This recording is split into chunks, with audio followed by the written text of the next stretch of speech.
daawadayaal barnaamijkeena waxaynu ku soo qaadanaynaa mid ka mid ah atirishooyinkii ugu fiicnaa taariikhda India oo geeriyootay. Atirishada halyeyda ee veteran Bollywood Shaima oo jishay aflaan classic ah oo ay ka mid yihiin Arpar iyo Barsad Kirat ayaa la xaqiijiyay in ay geeriyootay.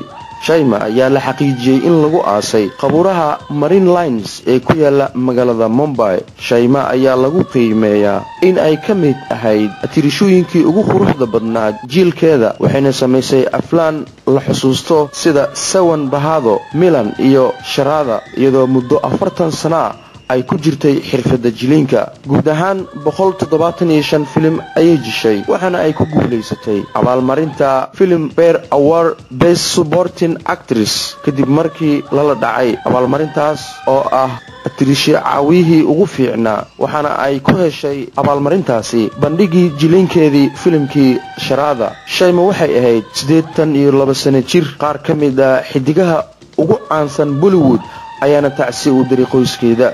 Intaas ayaynu ku soo gabagabaynaynaa barnaamijkeena.